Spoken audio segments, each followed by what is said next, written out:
Ba-da-ba-da-ba-ba. Here we are, episode 61 of Everything Teams Phone Live. And I have a couple of guests on, Brandon, that we are going to introduce. But man, it's good to be back. Every now and then we skip an episode or we skip a week and I miss it because I like to just chat shop, man. I love shop talk. Like, I don't know about you guys, but shop talk just gets me like energized, right? It's like this is the hour of every week that I get excited about because you can just shut your phones off, shut your chats off, shut your email off, not off, you just kind of put it away. Uh, and get to just go have a good conversation that you get to be present in. And I love that. How about you guys? Yeah, I was going to say before we introduce, three of us were just talking shop for 4 days straight in Nashville at the Momentum sales kickoff. I think of the three of us, I'm the one that succumbed to feels like there's an elephant sitting on my chest. So I may not be as talkative today because my voice and my lungs are trying to catch up from 4 days of lots of shop talk. Did the karaoke get to you, Brandon? The karaoke. Actually, I skipped karaoke for good reasons. Oh, well, of us who didn't skip karaoke. Yeah, I hear. Bailey didn't skip karaoke. I did not skip karaoke. And I didn't skip karaoke. That is the correct approach. I was already flipping over. Are you guys a month ahead of Microsoft? Is that how that lines up? For the sales kickoff? Yeah, for the sales year, for whatever kind of fiscal year Momentum has. We just have two. We do two of them. Really, it's just to keep people energized. It doesn't really focus around our annual revenue. It's like, okay, it's like here's the beginning of the year, and then here's middle of the year, and it's just to kind of here's where we are in the year, and here's where we need to go, right? And then new objectives at the beginning of the year. Where are we at against objectives in the middle of the year? And we kind of push it on there, and just that's really what they're around. But we've got. And Jason, like, you don't have the authority to speak just yet, Jason, because we haven't properly introduced you. So you just chiming in like that is like out of cue, man. But let's do this.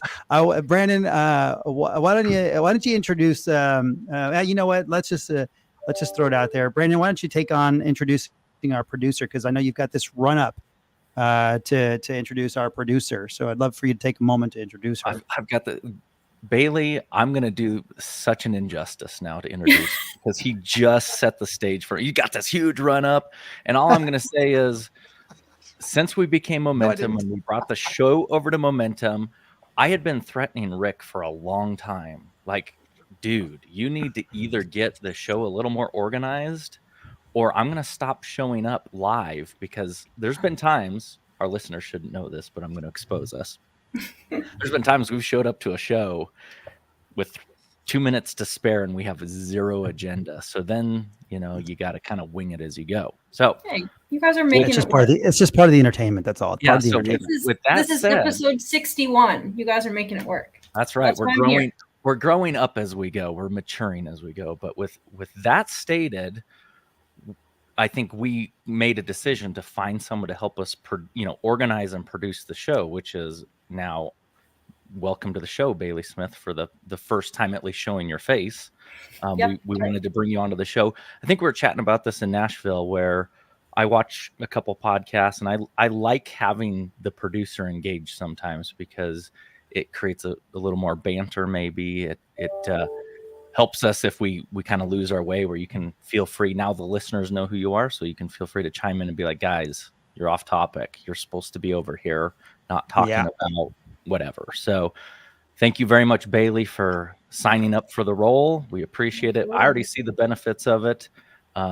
Garcia was still late to this show. That's why we kicked off live late. So we still need a little help reining him in to be on time. But I know it was probably because of his hair and makeup. We're missing a hair and makeup person still. They just left behind my desk. Like hair and makeup was running they were the ones running late, so that's why I'm late. Right. They didn't get there's like a part in there that usually happens, and it was off a little bit, so I really had to, have them come back and reapply and stuff like that. So hair and makeup. Exactly what you mean. They're on notice at this point. They're standing in the background right here. You guys know that we're not going to stand for that any longer. All right. So, they're giving me faces and everything like that, but hair and makeup, They're So they've been the checked. last thing, just maybe for our listeners, obviously some of our listeners also second as guests on our show, so felt it was important for those that Bailey may reach out to be able to see Bailey and kind of get a little virtual interaction with her, because you'll probably be hearing from her. And like Jason, who we still haven't introduced, so don't open your mouth yet. Maybe even Jason was like, "Who's Bailey?" Except for, oh yeah, Jason met her at Comms V Next. So Rick, introduce Jason, and then I have a question for Jason. All right, very good. Let's do this. So, everyone, he's not a stranger to Everything Teams Phone Live. So he's been on quite a few times, and we're lucky to call him a friend because we've built a relationship over the past however long. Because and it's not just a virtual relationship. We've met in person and all that good stuff. We've broken the proverbial bread together, and really just kind of. Just really have added this kind of nice blossoming relationship. So, Jason, Waite, welcome to the show. Glad to have you on again. There's a couple of differences, Jason, but thank you for coming onto the show again. We're excited to talk about Microsoft licensing today because there's questions swirling about in the industry. What does licensing look like? And Jason, we are going to test your book of knowledge related to licensing, not just on phones, but we're going to chat Copilot. We're going to chat Teams Premium. We're going to chat all this licensing stuff so we can break this stuff down so people understand what it looks like. So, Brandon, well done on introducing Bailey. Jason, welcome back to the show. I've got one more statement before we just dive in, everyone. We now have a sponsor, so that's pretty cool. We're big time now, right? You get to 61 shows. We've got a sponsor. So, this episode 61 with Microsoft around licensing, episode 61 is sponsored by Momentum. Momentum, we move your business forward with Operator Connect, Microsoft Teams, and Network globally. Now that the word from our sponsor is done, you got anything else to add to that, Brandon? Battery sold separately, but no, I was going to say before. I'm sure Bailey's like, "Can I please get off the stage now?" But before I do, I think there's two things with Jason. One, I don't know. We need to find out if it's him or Tom Arbuthnot that hold the most visits to our show, because there might need to be a trophy. It's got to be Tom. It has to be. That's one. I don't know. That's one. Two is I see Jason, he's a regular. He's wearing a Microsoft Fearless shirt. I can't quite see Microsoft, what it says, Microsoft something. But this is kind of a passive statement for Bailey. I think we need to get him a Momentum swag for the next time he comes up on the show. Absolutely. So I'm wearing a good one right now. Yeah, I'm wearing the new Momentum Thrive t-shirt. Oh, yeah. We should get Jason the off the shoulder one. That's exactly the one that he needs right there, Bailey.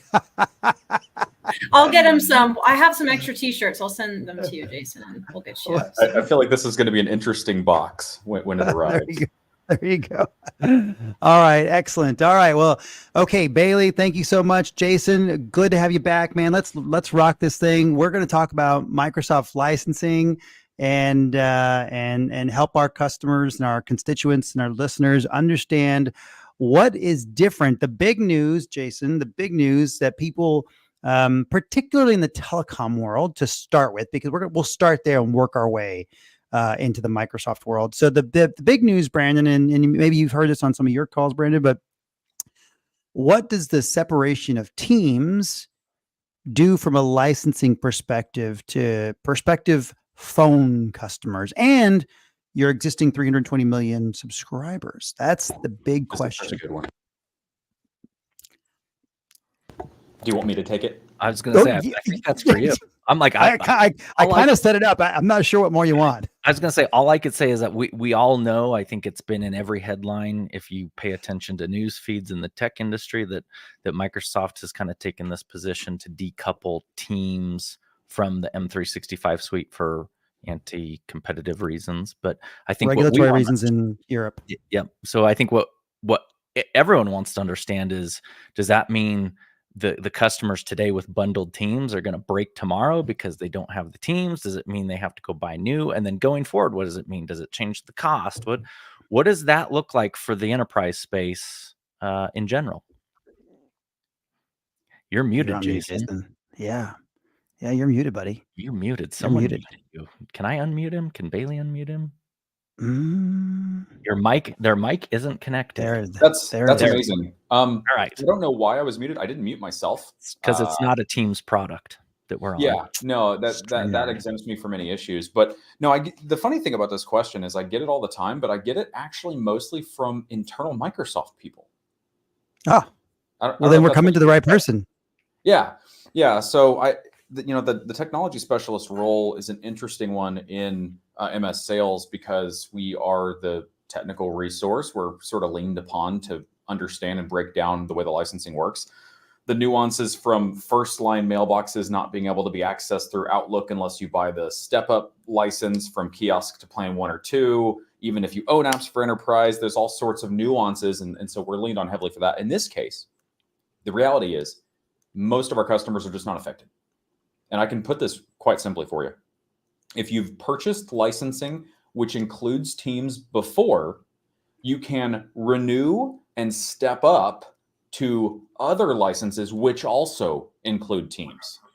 If you have not before purchased Teams included licensing, so you're a new Microsoft customer, you've never bought any you don't have any licensing that you're renewing or that you're stepping up from, which includes it, you can no longer buy the Teams included licensing. It's quite simple, right?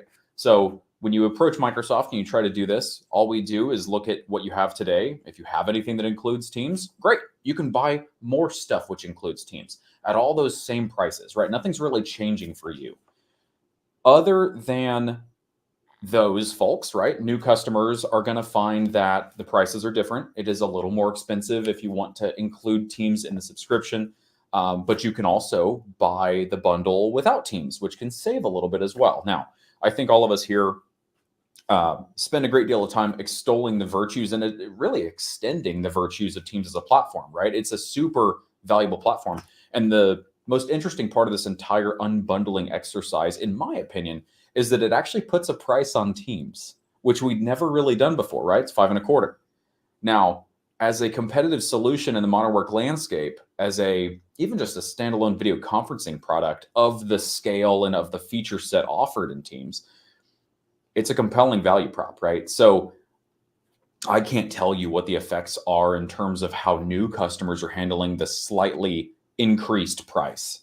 I can't, because I'm not seeing that yet. I'm still seeing. I was gonna say, I'm walking the plank here. I'm walking the plank with me. Okay, just hang with me for 1 second. Are there any new customers to Microsoft?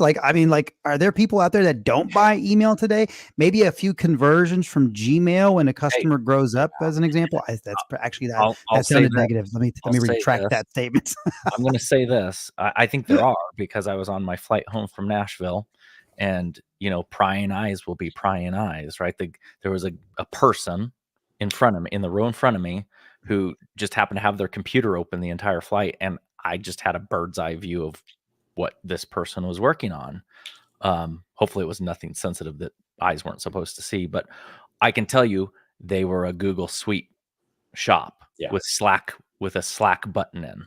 And I go, those are going to be the customers if we get into talking about Copilot later in the show, those are going to be the types of customers I think that eventually convert to Microsoft when they realize, holy smokes, this G Suite or whatever they're calling it now is just not keeping up with what my modern work needs are. And this, I'm not saying that to bash on them. I'm just saying I saw it on a flight. There's plenty of consumers out there. When I say consumers, enterprises that I think they opt to go down maybe the Google route because it's cheaper. It's quicker way to just get things going, maybe or whatever. That maybe they don't realize what all is packaged in that whole Microsoft suite of tools. Yeah, and some customers are even paying for O365 licensing and Google Workspace at the same time. Those are the ones that are super simple to walk down the road and say, hey, look, you're double paying for all these different services, solutions, applications, etc. What do you want to do, right? Look at the complications you encounter when you're in two different ecosystems like this in terms of data governance, in terms of security posture, right? We can talk all day long about Defender for Cloud Apps and how it can help to secure and provide accountability for other applications out there in other clouds, but simpler, less expensive, easier to govern, more powerful story overall when you're in one unified set of tools, particularly in the modern work stack. But I'm talking about really across the board. That's the central theme I'm seeing with customers right now, is how can you maximally leverage the power of the largest network on the planet not owned by the US government? I love it. I like that statement. That's a good statement. That's pretty good. Okay, so basically, let me just bring this right back. There's no changes for existing Microsoft customers that have any existing licenses, any sort of, products. 365. I'm just doing email, and I've got my license from email. I can just pop in there, add whatever services I'm going to add. It's the same old. It's perfect. Okay. Yep. That's really simple. That's a really simple way to put it. There is no changes to existing customers. It's, and the only reason I was, I felt like I was a bit disparaging. I want to retract the comment. Like, yeah, but those are just Gmail Suite customers or something like that. There are customers out there that use G Suite and Gmail and all that good stuff. That are going to want to move over to Microsoft Teams, and rightfully so. They absolutely should. It's, from a modern work and perspective, it's a fantastic tool. Yeah. What's up, Brandon? Yeah, I was going to say, but let's now flip the narrative for a second, because I think this is another question I would like Jason to answer. So let's say I do use other services, whether it's Google or anyone else. Does the decoupling of Teams now allow me as an enterprise to bring in Teams as my collaboration stack without feeling the burden of, well, shoot, now I got to convert everything? Does it open doors and avenues for maybe Microsoft to go into entities for just a Teams collaboration, perspective without the M365 suite? It does. What I find more interesting, well, not more interesting.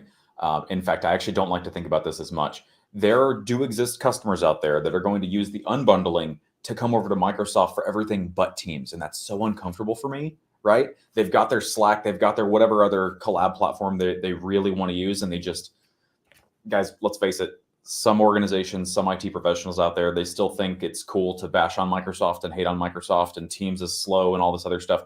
So much work has gone into Teams over its now 7-year lifespan. It's such a different story than it was, but we can't necessarily always overcome those cultural divides. So what I'm finding really interesting, I guess is how I'll frame this, is the customer that is now going to say, I can now save a few bucks, go over to Microsoft for the stuff I want. And now they're not going to be pressuring me, although sales, we're definitely going to extol the virtues of Teams. There's no question about that, but they can get a solution that does not include Teams. There are some customers, I know I'm going to see it. I haven't seen it yet, but I know I will. And then, as you say, vice versa, right? Just Teams. We only want Teams. We don't want to pay for the other solutions. It's the easiest chat IM and presence app out there for the enterprise, right? So massive platform, tons of folks are on it. You can reach 320 million people by adding them on Teams and searching externally. What I'm going to say about that really quickly, I love that you can do that. You can reach people externally. The whole idea about bringing partners, customers, vendors closer to you as an organization, it's so prevalent in Teams chat when you experience that real-time communication with something. How many times do I actually, Jason, ping you and just go, hey, how's it going? Let me ask you a question about this. Let me ask you a question about that. How's this going? It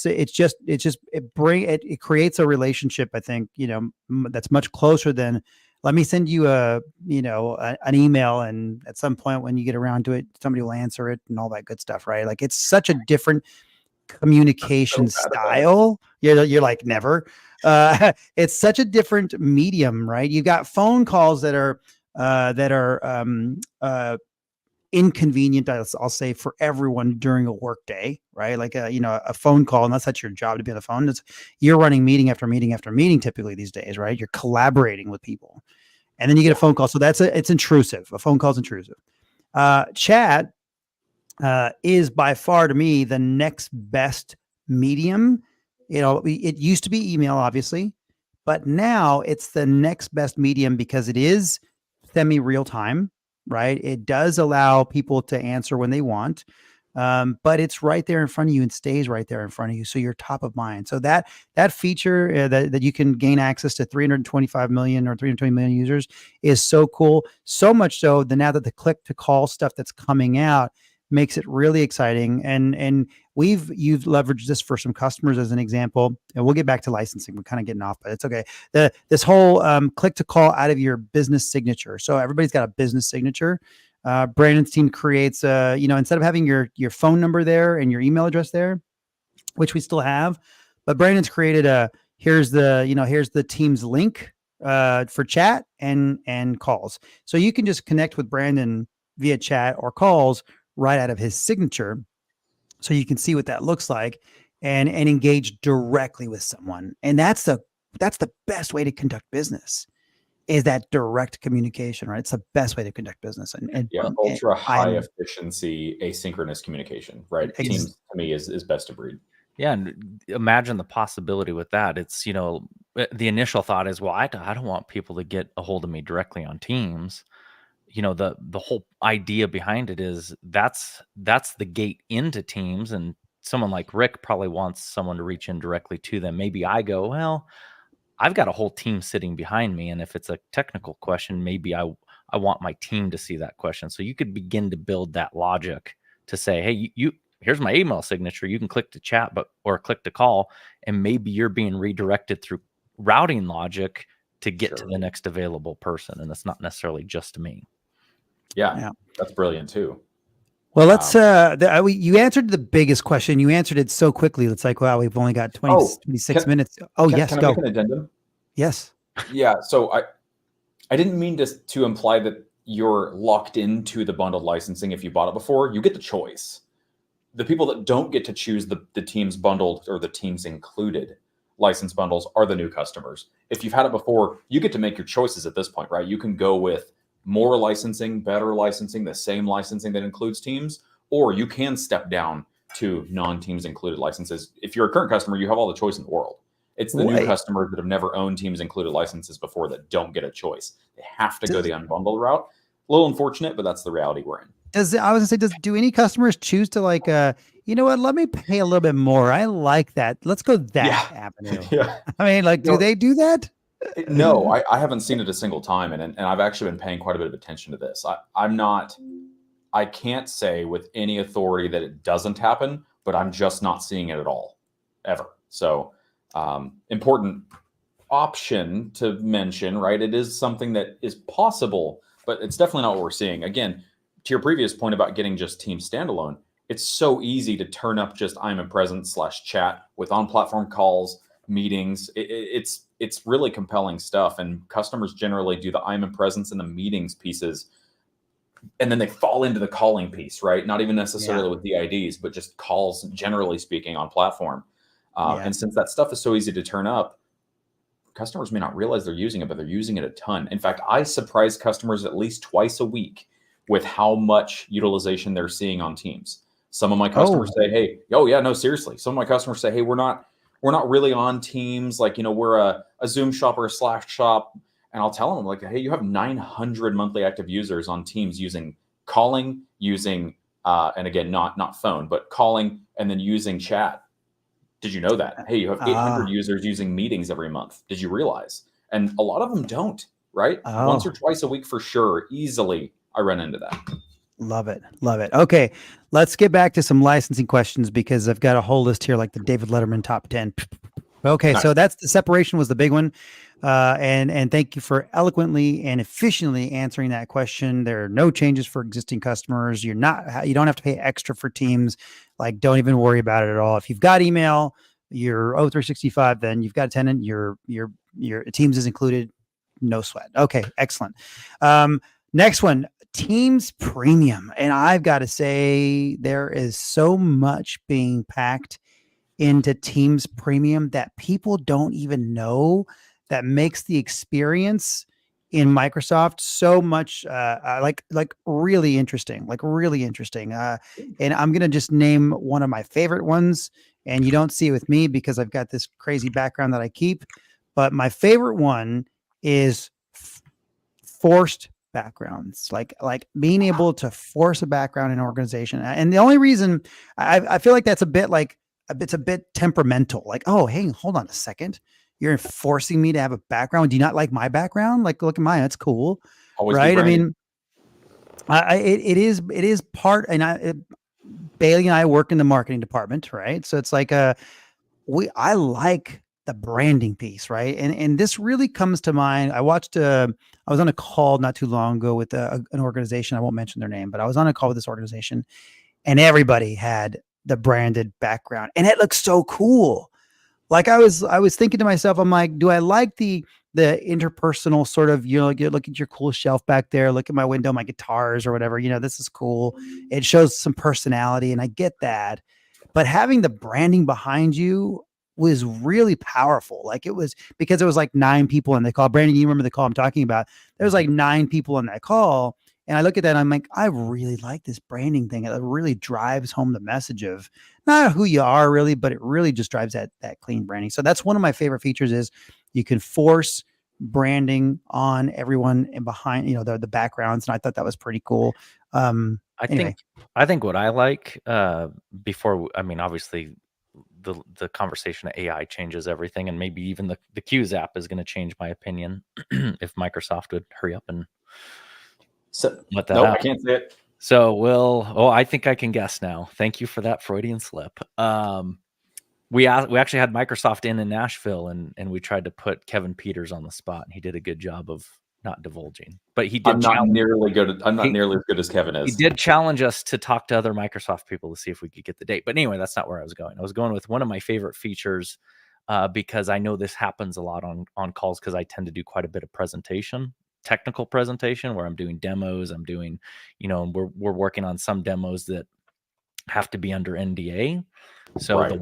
the ability to watermark as I'm sharing my screen, so that if someone takes a screenshot of it, it's watermarked, so that they can't just go redistribute that, or they can, but then potentially it's got my name on it. So if they take that screenshot, they're going to be deterred probably from sharing it further.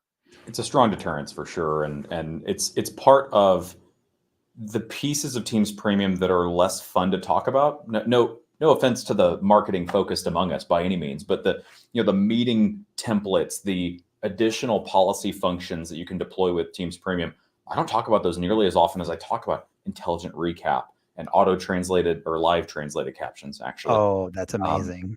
Yeah.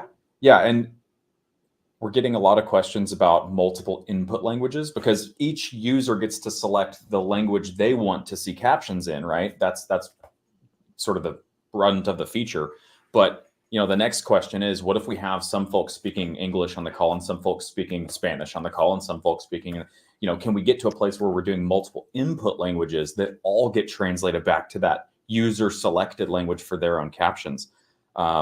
I can't comment on development progress on that, but I can tell you it's getting some attention.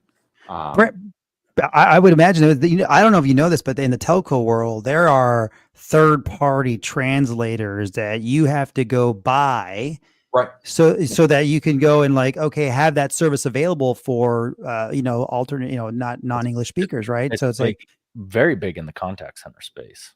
Yeah. Oh, a huge. So having it as built into the Teams Premium licensing, that's amazing. What I'd love to see is our Brandon or Jason, do you? Oh, yes, Bailey. We got a question from the producer. I have a question. No, yeah. I mean, you guys are talking about all these features with Teams Premium, but I guess what is the cost with the licensing there? Oh. So what's the uplift? What's the uplift for Jason? How about a range, Jason? Just give us a range. What's the uplift there? So the list price for Teams Premium is 10. As with so many new license add-ons, is the way I'll characterize this in the Microsoft ecosystem. For a period of time, we've seen it cost some number less than that. I've seen customers pay $7 instead of 10. Can you get the $7 price today? I don't know. I can't really give you a solid answer. It's worth asking, certainly, I suppose. But 10 is the official list price for Teams Premium. And we've already mentioned all the additional elements getting packed into that license, really broadening the consumption or the consumptive audience, the intended consumptive audience for Teams Premium, from queues to folks that run tons of big meetings with green room packed into webinars, stuff like that. I mean, there's so many different personas we're trying to capture with it. But 7 to 10 is the range I'm going to give. Seven to 10. And I think that's a great question, Bailey, because I think Jason, you were at CommsV Next in April with us here in Denver, and it's a great time. I don't remember who we were talking to. It was right before we did our panel discussion. We were at a lunch. We were sitting down at a table.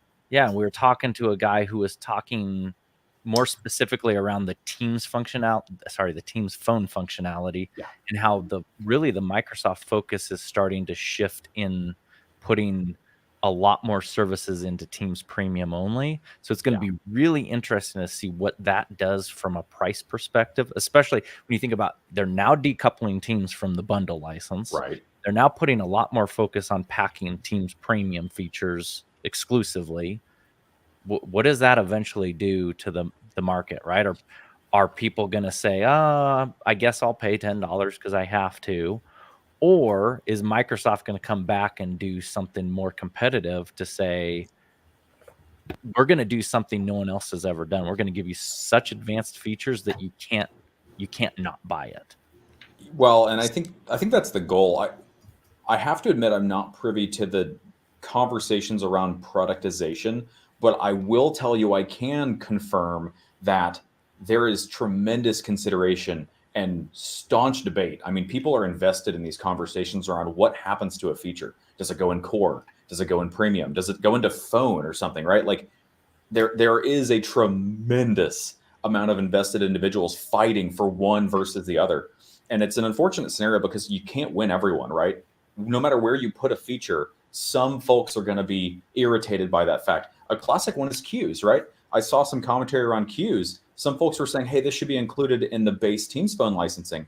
And I started scratching my head going, where else can you do what queues allows you to do in just a UCaaS product? I've never seen that. I was going to say, you can do that in a CCaaS product that costs you $100 a user, right? I mean, like $10 a user to actually call it $1.50 or $2 a user. Because if you're breaking apart Teams Premium into these, like, call it 4 different categories that are really critical or really important, you go, that's like $1.50 a user, maybe $2 a user for the queues application, which is statistics in there, analyzation of the calling patterns and calling volumes for you. Like, it's a lot. Under whisper barge. I mean, you can get a tremendous amount of accountability, even for things like workforce optimization, workforce planning. Although it's not explicitly mentioned, you can use those analytics to that end. And to your point, in the marketplace, that stuff costs a tremendous amount of money. And I'm just not sure I'm able to understand the expectation that be included in a base, UC or even the base Teams license without DID functionality. I just can't imagine it living in either one of those places.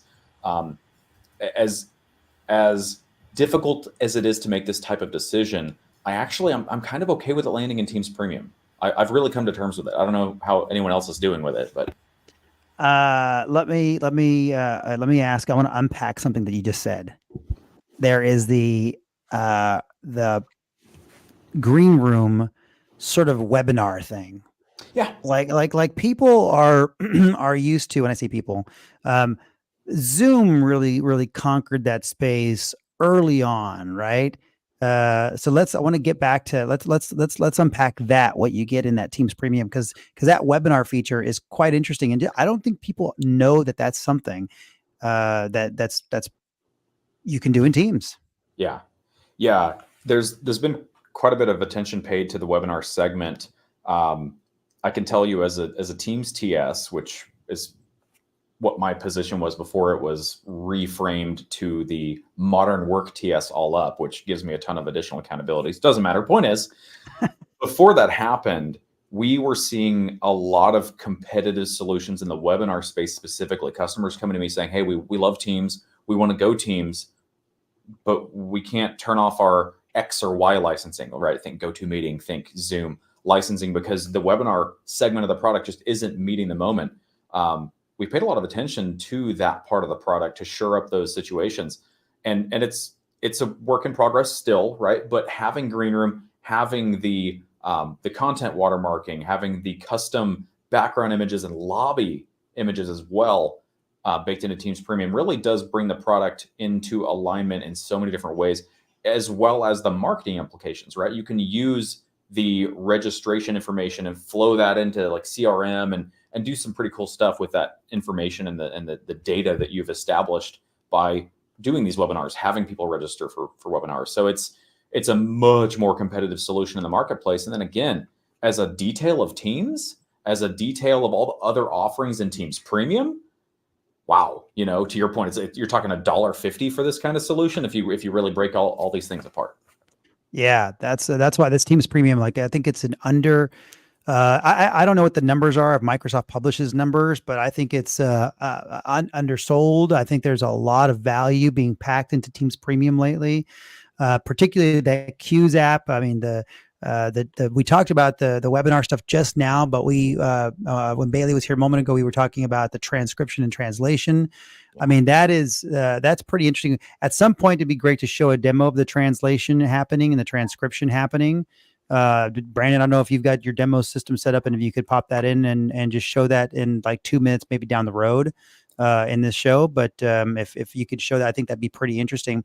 Let me ask a question before we get into the next sort of thing. So we cover Teams Premium here. I'd love to ask something about Power Automate. I was on a call not too long ago, and I didn't know the answer to this. So this is net new for me. Brandon, I don't know if you were part of that call as well, but basically I was on a discussion like, okay, we were talking about Power Automate. And Power Automate, I didn't, there's some licensing that you could buy for Power Automate. I didn't know the answer. Do individuals get Power Automate as an organization? So break down the Power Automate licensing, if there is any, for me, because I can go into Power Automate right now and go create some flows and my flows execute. So I'm not quite sure what is where does licensing come in? Yeah, generally speaking, users have entitlement to set up flows in Power Automate. The question of licensing tends to come up when you want to have a flow run unattended, when you want to have a flow essentially impact. And I get a little confused sometimes with Power BI, to be honest with you, with the licensing entitlements. But unattended flows are going to require some different licensing that don't tend to be included with user licensing. But you can, to your point, Rick, go to flow.microsoft.com. If you have your ME3 licensing, your ME5 licensing, you can see, hey, I can create my own flows. I can even create your flow with Copilot, right? Describe it to design it. We've called it a lot of different things. Tom actually put it really well when he said, if it's Copilot in a solution, it tends to use the central licensing of that solution. So Copilot in Power Automate, you don't have to have a specific license to do that, right? You can use Copilot to design your flow. If you want to build a flow that every month copies all the files from this certain OneDrive folder to another one, or grabs all your emails from a certain recipient domain and does something with them, marks them high importance, does any number of different things with them, you can just tell Copilot that's what you want. It will build the bones of the flow for you. You go configure the specific steps, right?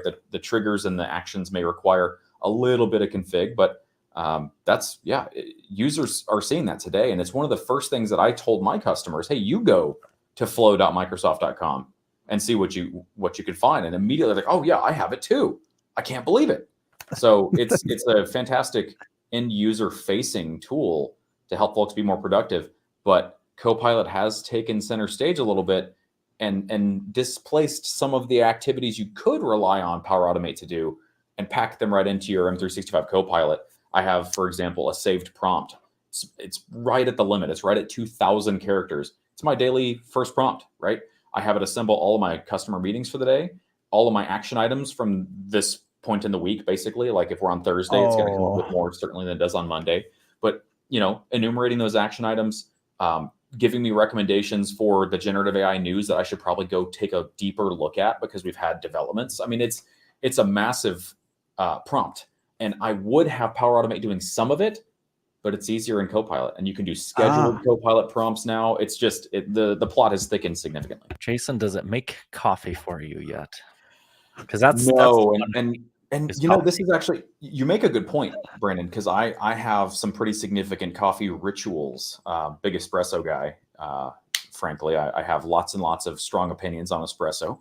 And I don't necessarily want my Copilot making me coffee. I know some might, right? But kind of like email, I've got a lot of folks who say, hey, I don't ever send an email manually anymore. I have Copilot write all of my emails, draft with Copilot every single time. I'm like, okay, that's cool. But like, I'm an oddball. I actually kind of like writing emails. I enjoy it. In my role, I get to be super brief and punchy and only give them the answer to the question and the doc reference and just sort of go on my business. It would take me longer to do that with Copilot, and they would end up with just more stuff they don't necessarily need. So I don't want, long story short here is, I don't want Copilot to take the work that I enjoy, the work that I think I can do really well. It's not something that I just want to use for everything, but I want it to take those low value tasks and make those tasks take essentially no time for me, no effort for me, and be more polished and better all the while. Yeah. Yeah. The automation piece. So there's the Power Automate piece. So just let's take those tasks, take that piece out of it. When you work on a business flow that's maybe encompassing different sort of integrations and stuff like that, I think that's just super cool. Like we showed an example of our fax application replicating something over, not replicating, but taking it into a Salesforce or ServiceNow. And just kind of executing on those things. You look at that and you go, man, I can see a business function for this, and that's amazing, right? So I just want to get the Power Automate question out of there. Now I think Bailey had somebody ask the questions about something. Right? I'm not sure what it is. Bailey, is there a question? Yeah, they pinged in and they asked if Copilot or the transcription will star out bad words. Censorship. Yeah. Does it censor if you're on a call like, with Rick, and Rick, Rick likes to drop his words. drop his words on me. It generally does. And I actually wanted to double click on transcription and translated captions a bit more as well, because those are two things that we've seen aggressively improve over the last 12 to 15 months. Mm-hmm. All this generative AI news coming to the fore. If you take a moment to think for a second, we are also improving core services with those same enhanced large language models, right? So it's not just that Copilot is using GPT-4 Turbo and 4 Omni behind the scenes, but now our engines that do those basic functions like transcription and captioning are also seeing the benefits. So where I've had a lot of customers come and say, how does it handle accents, right? If I have an accent, am I going to be accurately transcribed? 12 to 15 months ago, I'll admit it struggled. But in the last couple of months, go look again. I encourage everybody, go look at transcribing and go look at captioning again. It is amazing how well it's dealing with accents. So Rick is safe. I'm safe. Well, here's what I think the Bailey's asking the question because I think I was on a call with my marketing team and I said the word everyone counts how many times I say the word sexy. Like I say it quite a bit. Like we're going to make this sexy. We're going to make that sexy, right? Like this is what we're going to make. I mean, this is like this business stuff. I love this stuff because it's like that's exciting. I'm like, we're going to make this sexy. It's going to be this Power Automate flow is sexy. So the next thing you know, I'm seeing my transcription is start out. I'm like, I'm not even saying anything bad. Sexy's not bad. Anyway. No, yeah, you're fine. You're fine. I was going to say, I'm watching our LinkedIn feed right now so that I can take care of questions if they pop in. And I'll tell you, the platform we're on let you say the word sexy. So that was not, censored. No, that is not censored. Not Microsoft. And I'm not sure Microsoft would censor it either, but it is. That's a tough one. With Jason, though, I can agree. We've seen as we're vetting out services internally and kind of determining, how that empowers us to go sell to the customer. I've seen in the last 6 to 8 months just vast improvements on how it does it, whether it's voicemail or it's live caption or it's live transcription. Another really good example. It works really well. And I was going to say, Rick, maybe we need to get the leader of sales on because he has a good old Southern twang. We could get him on and test it sometime. Yeah. That he may as well be from a different country. Twang. Yes. Just kidding. I'm just kidding. So let's move on. So we tackled Teams Premium, which we unpacked a lot of cool things in the Teams Premium stuff. I think that's great. Let's talk this whole Copilot thing because there are tons and tons of options for Copilots. There's some Copilots that's included in your subscription to 365. Where do you see access to those? There's your typical Copilot that's $30 or something like that, to add per user. And maybe you've seen some fluctuation in that, and that's your O365 Copilot. But then there's also like this Copilot for sales and some different things. I'd love to give me what are the most popular Copilots you see, and what do people find most useful? And look, the normal Copilot is phenomenal. It's there's so many things that we're sort of unlocking that you can do with it. But outside of the normal stuff, what are some unique Copilots that people just don't know about that you're seeing some real world business case scenarios where like, dang, that's really improving this. So what do you think? Okay, so this is a really long one, and I know I don't have that much time, so I'm trying to condense this. The first thing I'm going to do is give a shout out to Tom, because Tom Arbuthnot did a session at CommsV Next. Shout out Momentum and the rest of the CommsV Next sponsors and folks who made that happen. Fantastic conference. I will not be missing in the future. Tom said in one of his sessions that the best way to differentiate what Copilot is from a licensing and a where you use it and what it can see perspective is in and for. Copilot in a solution is going to leverage the licensing that you already have to have for that solution. Think Copilot in Edge, in Windows, in Paint and Notepad, all the different, sort of small slices of Copilot that we kind of include, frankly. Copilot 4 is a even more interesting one because it normally implies there's a premium license, but it's persona based. So here, let's start with, as you say, Rick, M365 Copilot. Wait, hang on. Let me, I have to say that properly. This is all official. Microsoft Copilot for Microsoft 365 is its formal name. Yeah, no, sorry, Brandon. I know it hits you in the face, doesn't it? So $30 per user per month, unlimited utilization. I don't know if folks understand all the costs infrastructurally speaking. I'm going to make that a word that really are implied by that unlimited use license. But at any rate, it affects your productivity apps. So Copilot, when you're using Word, Excel, PowerPoint, those are very specific siloed segments of functionality for Copilot. The broader Copilot for M365 Engine is one you can interact with in the web, in Teams, m365.com/chat, bing.com. You can get to it so many different ways, even Windows. If you have this license, your Windows Copilot now has access to your corpus of data in M365, and it can look at your emails and your chats and help you get work done. Those, going back to your question, those persona-based Copilot variations, sales, service, finance, those are the big three right now, right? Those are going to require another license, right? I think they're looking at a $20 uplift for sales, a $20 uplift for service, normally going to be different people, and then a $20 uplift, I believe, although I don't think there's an announcement or a final decision made on it yet, for finance. I think we're all expecting it to be at the same price point. Oh, man, that's cool. Those are actually going to impact your experience in M365 Copilot.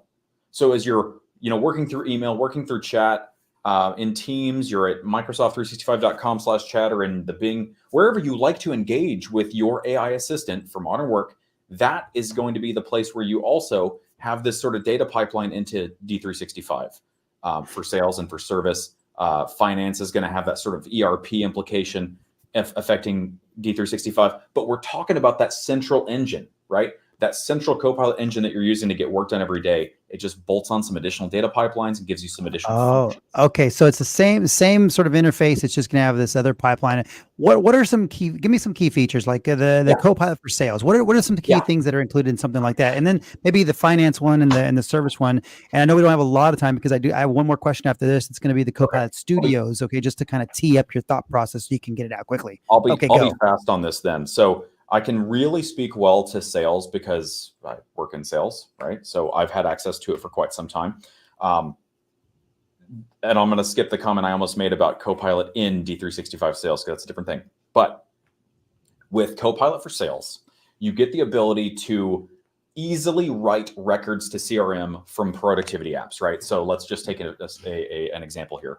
I'm working in Outlook. I receive an email from my customer. They're asking for details about Exchange Online P2, whatever, doesn't matter. With Copilot for Sales, I have an option where I can send that message straight into the customer record in Dynamics 365. When you invoke Copilot for Sales, it gives you the same sort of Copilot flyout on the right pane in Outlook. And at that point, I can write any number of different things to that customer record. I can write the email to the record. I can add a contact for the person who sent me the email. So that gets logged in CRM.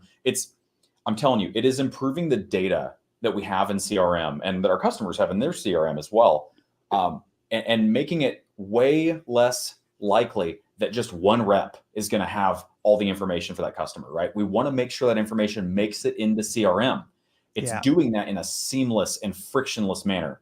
Add the contact, add that email to the timeline of that customer record, tag it to an opportunity. Like, it's just making it so much easier and ensuring that we have the information. And then on the back side of that, sales insights, right? In that same pane of glass, I can say, hey, where is this customer in their journey, in their life cycle? Are they considering specific purchases? Do they have business demands that are yet unmet? That's what we're talking about here, right? It's really changing the way that a seller interfaces between their communication platforms and methodology and their CRM and D365. It's game changing. And it pushes, dare I say this, it kind of pushes the CRM to be more of a back-end system now, right? Remember when CRMs became the big thing? They were kind of the front end for everything you did internally, right? It was your pane of glass into whether it was the sales pipeline, the implementation, service delivery, or whatever, support pipelines. Now what you're saying is with Copilot, I'm able to not leave my modern work tool set. So that could be Teams, it could be Outlook, it could be whatever it is that I'm using, but I can quickly pull my Copilot to say, I want to know where this deal is at, or I want you to push this back into this record because I think it would be important for the next salesperson to pick up and key on that. Sorry, Rick, just real quick, last comment on this. The other side of that is with Copilot for Sales, your meeting transcripts, your meeting collateral that sort of comes out of your meetings with your customers gets salesified, right? You get more, business decision maker information. Hey, they're considering this, their budget is X. It will give you more of those details you really care about in a sales scenario, rather than just, Jason Waite talked about these solutions for 35 minutes. And it doesn't do that. It actually picks out the intent, the budget, all those different details you care about. So hold on a second. Hold on. Light bulb. Hang on. This light bulb just goes off for just a second. Hold on a second. Light bulb just went off for me. I want to make sure I got this right. I live and work in Microsoft Teams all day long, but if I'm in sales and I've got, let's just say Salesforce. Okay. Let's just say I've got Salesforce and my Copilot, my sales Copilot, I go and I get some new information. I can throw that information, log it in CRM without actually logging it in CRM. I could just go I could language model myself into keeping my records in Microsoft or in Salesforce without leaving my team's sort of interface. Dude, that's so cool. Yeah, that is so cool. Salesforce is in scope here, right? So you don't have to have D365 to make Copilot for Sales transform the way you do sales. It also plays nice with Salesforce. So a couple things here. I think it's, and then we should probably touch on Copilot Studios and wrap it up. But a couple things I think that are worth noting, because one of them came up while we were in Nashville. Someone asked on the floor. I think Microsoft came in and did the keynote for us, and they asked on the floor. The question was, when we separate Copilot for, I can't remember the mouthful, but M365, the personal one, versus Copilot for Sales. Sorry, Microsoft. I think it's important to note that the Copilot for Sales is not necessarily truly persona based, in that Rick can feed data in, I can extrapolate that data. It's not tied to his identity, in the sense that Copilot for me is my data. Jason and Rick, you can't access my data unless I choose to extract, copy, and push that data out to you. And I think that's an important call out. One is, I like how you said it, Jason, it's the persona based versus non-persona, in that it now becomes a tool for others to leverage to, streamline that data on the front end, as well as input into that back end database. Man, that's cool. Important differentiator. I won't add the comments. We'll have to save it for next time. I want to get to the Copilot Studio question, and so we can. Oh, okay. All right. That's like, I don't think the light bulb just went off for me, and I don't think anybody has that sort of light bulb going off just yet. So we're gonna have to kind of delve into that some more. But basically, I don't have to hop into Salesforce. I can just have my stuff right all over and keep all the notes for me, and then not just do that, but then give me information about what I want, so I can have a better understanding of where I'm at. So if you do team selling as an organization, if you do team sell, I mean, think about all the people that touch an account. If you got 6 people that touch an account, 3 people that touch an account, customer information, if that person moves on, you've got everything sitting right here and it's really, really good. Oh man, that's just woof. Woof. Okay. Copilot Studios. Okay. Let me just kind of like lay the foundation. Copilot Studios. It's the large language model in front of potentially information that you want to put together so you can build your own chat bots, have your own AI, your own chat GPT, if you will, based on the information that you feed it. You can stick it on websites. You can use it internally. You can put it on a team inside a team so that you can have, like, let's say your support desk, your knowledge base, all present and easily accessible for the rest of your organization to access, or for the people that you want to access it.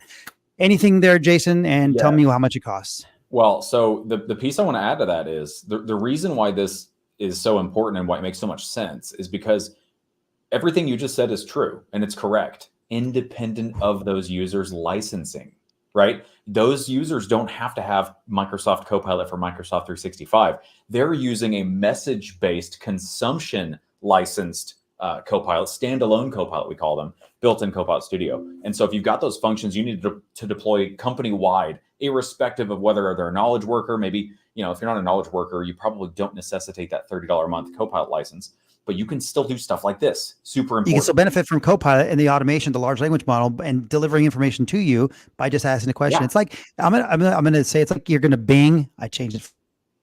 It's like you're gonna Bing something, right? And it's your own information that you're gonna Bing, right? Yeah, exactly. Hey, large language model. I know you're sort of an entity that's been trained, your general use, but go to this data repository, do retrieval augmented generation against this specific data to drive these user interactions where they need to get that information repository. It's a fantastic way to go. And one final note on Copilot Studios. I don't know if we got to the price, but I think it's what, $200 for the enterprise, right?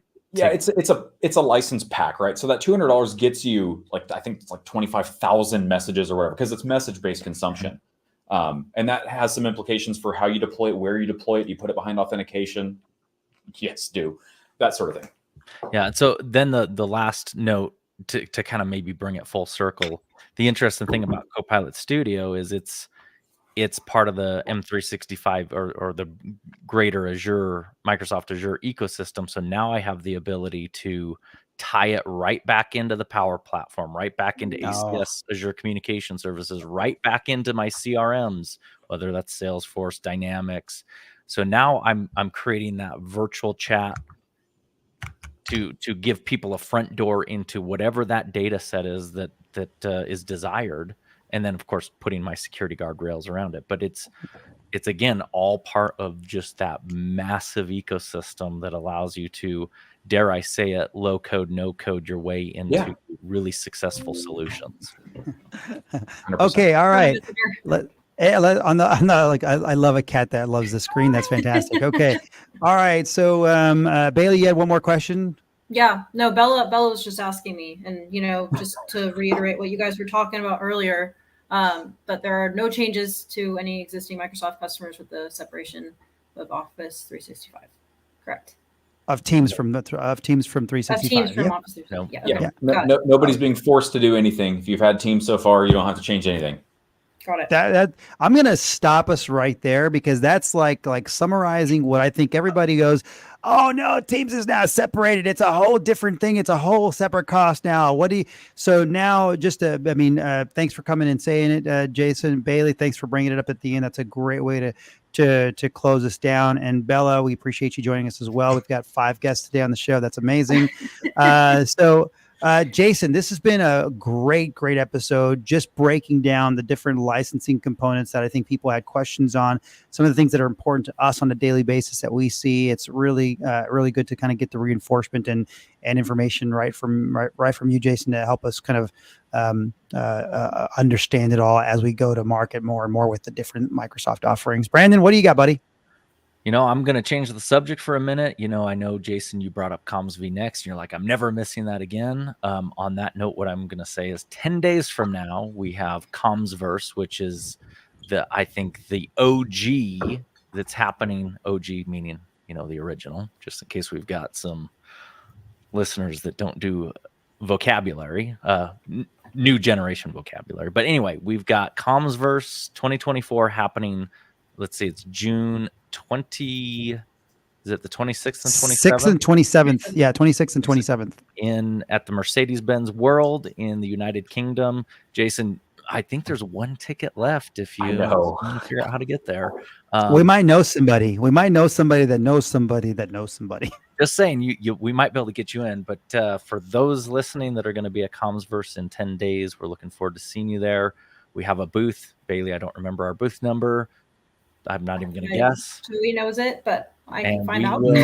We'll be posting all over LinkedIn, but we will see you at Commsverse 2024. And if not, we'll see you on the next Everything Teams Phone Live, episode 62. Episode 62. There it is. Thank you very much. That's 61 for a wrap, and brought to you by Momentum. 62 on the way. Bye, everyone.